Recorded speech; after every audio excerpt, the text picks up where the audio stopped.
আসসালামু আলাইকুম। সবাইকে শুভেচ্ছা জানাচ্ছি। মাসুম মাহবুব। পৃথিবীর যেই প্রান্ত থেকে যারা দেখছেন সবার জন্য আবারও শুভেচ্ছা। বেশ কিছু গুরুত্বপূর্ণ খবর রয়েছে। আসছে ২৪ থেকে ৪৮ ঘন্টা খুবই গুরুত্বপূর্ণ সময়। পাকিস্তানে আমেরিকার প্রতিনিধি দল এবং ইরানের প্রতিনিধি দল পা রেখেছে।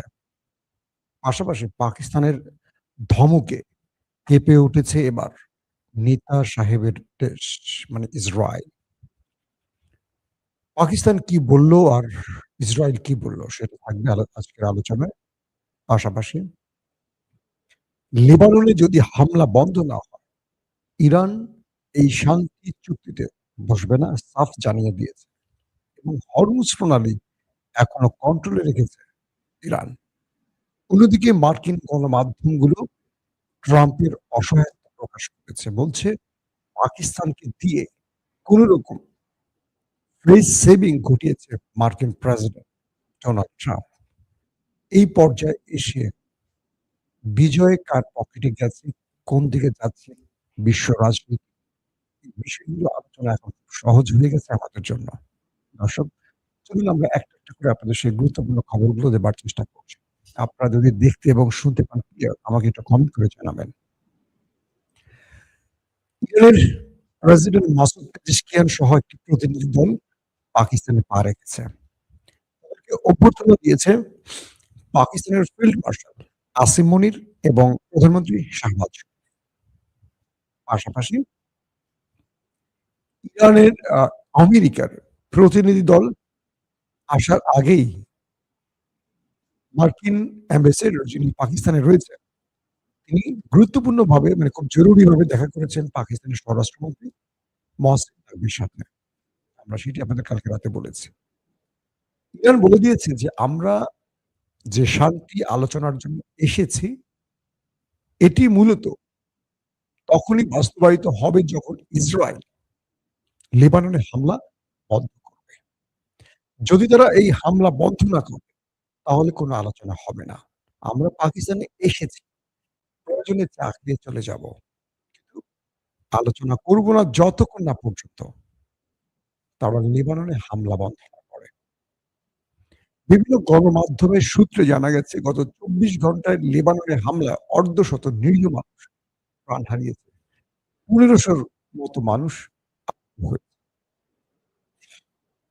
প্রিয় দর্শক, এখন যেই বিষয়গুলো সবচেয়ে বেশি গুরুত্ব পাচ্ছে যে এই শান্তি আলোচনাটি কতদূর যাবে। পাকিস্তানের প্রতিরক্ষা মন্ত্রী খাজা আসিফ ইসরায়েলকে উদ্দেশ্য করে তার বক্তব্য প্রকাশ করেছেন। তিনি এমনভাবে দেশটিকে চেপে ধরেছেন বা বলেছেন যে এরাই পুরো পৃথিবীতে শান্তি বিনষ্ট করছে। যখন দুটো দেশ শান্তি আলোচনার প্রস্তুতি নিচ্ছে, তখন নতুন করে এই অঞ্চলে যুদ্ধ ছড়িয়ে দিয়ে অশান্তি সৃষ্টি করছে সেই দেশটি। আরো অনেক কথা বলেছেন, আমি বলতে চাচ্ছি না। এর পরবর্তী ইসরায়েলের প্রধানমন্ত্রীর দফতর থেকে এটার ব্যাখ্যা দেয়া হয়েছে এবং তিনি বলেছেন যে পাকিস্তান এমন একটি কথা বলবে বা এটা বলবে এটা আমরা আশা করিনি। তিনি পাকিস্তানকে ব্লেম দিয়েছেন এবং মিস্টার ট্রাম্পকে পাকিস্তানের পক্ষ থেকে স্পষ্ট বলা হয়েছে যে, "আপনি আমাকে যুদ্ধ বন্ধে টেনে এনেছেন। মানে আপনি চাপ দিয়েছেন যেন আমি আলোচনা করি।" মানে অদৃশ্যভাবে পাকিস্তান এটা বলতে পারছে না যে, আপনি ইরানের মার খেয়ে যখন চটা হয়ে যাচ্ছেন, লম্বা হয়ে যাচ্ছেন, সোজা হয়ে যাচ্ছেন সাপের মতো, তখন আপনি আমাকে দিয়ে যুদ্ধ বন্ধের জন্য বলেছিলেন যে, তুমি আমাকে একটা প্রস্তাব দাও।" মানে বিষয়টা কি হয়েছে আমি একটু বুঝাই বলি আপনাদের, তাহলে বুঝবেন। যখন ইরানকে বিশ্ব সভ্যতা থেকে মুছে ফেলার হুমকি দিলেন ট্রাম্প, এরপর ইরানের লাখো কোটি মানুষ রাস্তায় নেমে গেছে ইরানের পক্ষে লড়াই করতে।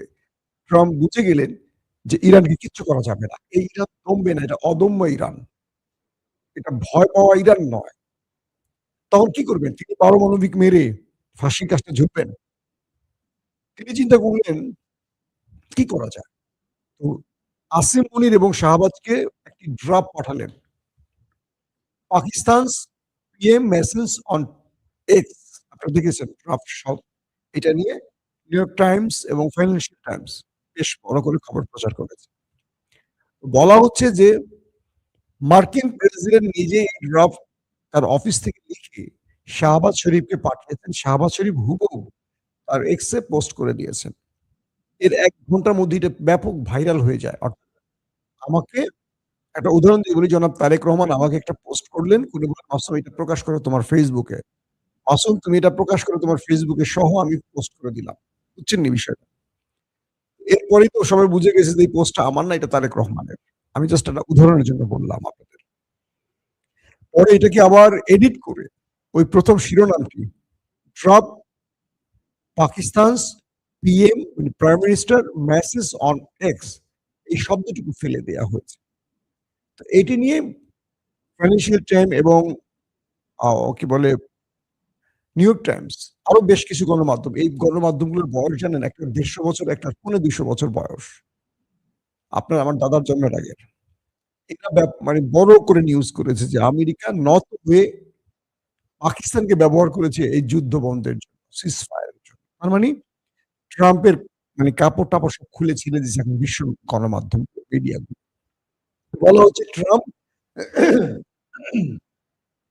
পাকিস্তানকে বলছে যে আমাকে একটা মুখ রক্ষার ফেস সেভিং এনে দাও। পাকিস্তান সেই কাজটি করেছে। ইরান কিন্তু ধর্ণা দেয়নি যুদ্ধ বন্ধের জন্য। ইরান এখন বলছে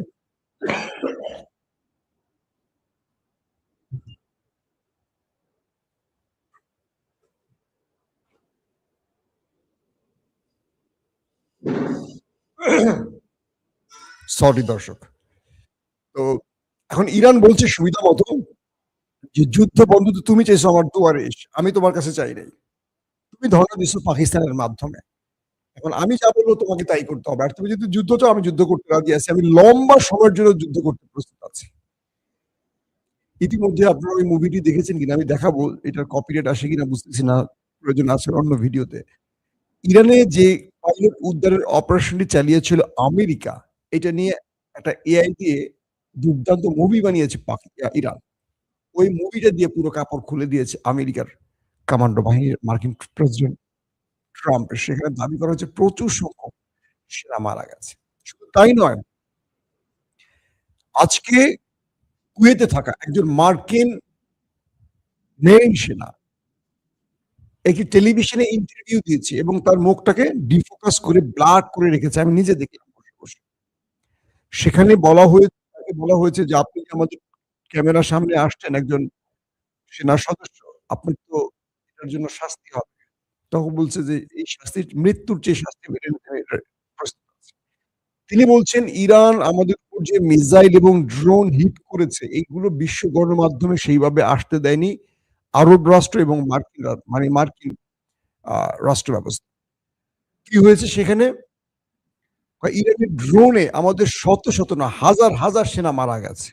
কে বলছে? আমেরিকানরা।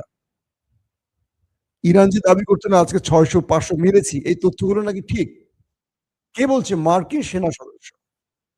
বলছে যে আমাদেরকে এমন ধোলাই দিয়েছে, এমন মার দিয়েছে যে আমাদের হাত পা বেঁধে আমেরিকা ছেড়ে দিয়েছে। আমাদের রাডার সিস্টেম ধ্বংস, প্রতিরক্ষা ব্যবস্থা কাজ করছে না।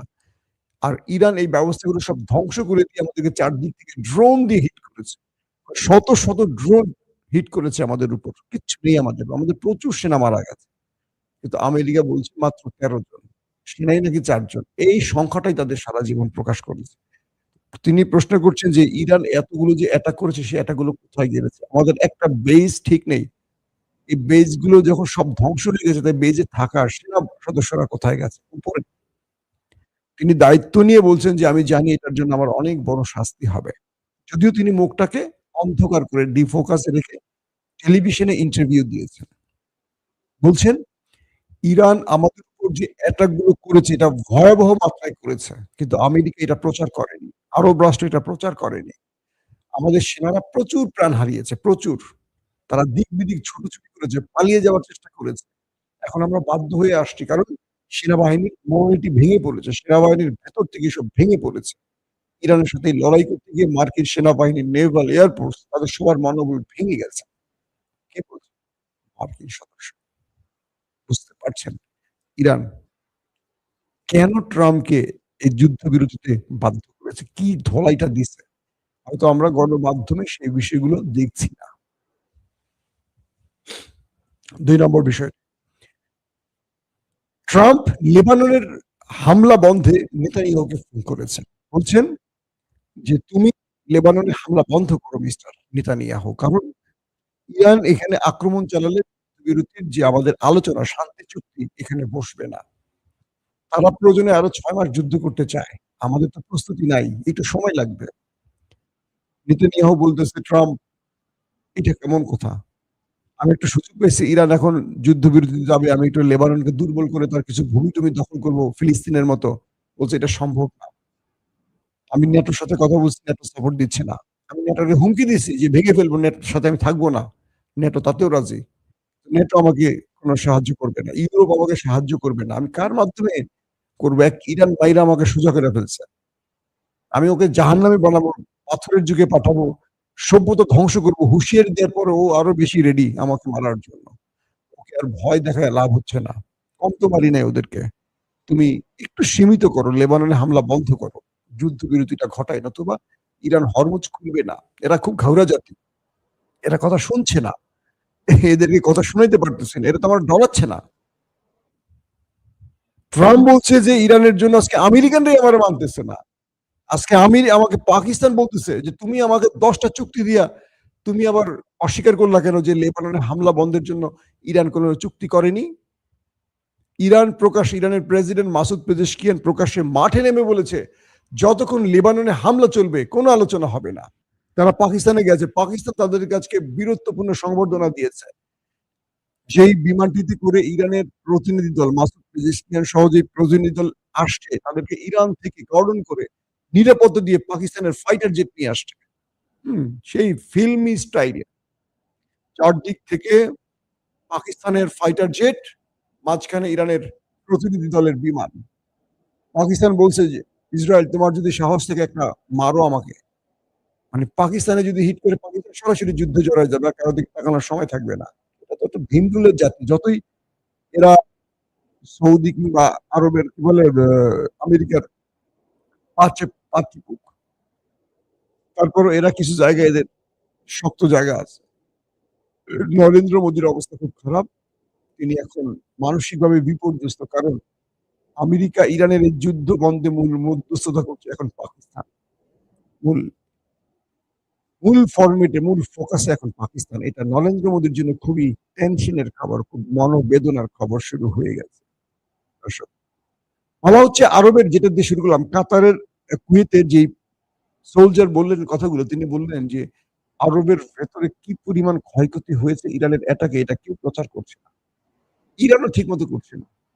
ইরান প্রতিশোধ নিয়েছে ব্যাপক আকারে। ইরান তার নিজের নিহতের সংখ্যাটা ঠিকমতো বলছে। কিন্তু আমাদেরটা যা বলছে আর আমাদের সরকার আরো কমিয়ে বলছে। এই অবস্থায় আমেরিকানরা আর যুদ্ধ করতে চায় না। ট্রাম্প যদি আবার যুদ্ধ ছড়িয়ে দেয়, এবার পুরো সিস্টেম মানে সেনাবাহিনীর মনোবল পুরোটাই ভেঙে পড়বে। তারা বলছে যে আমাদের মধ্যে পুরো হতাশা কাজ করছে।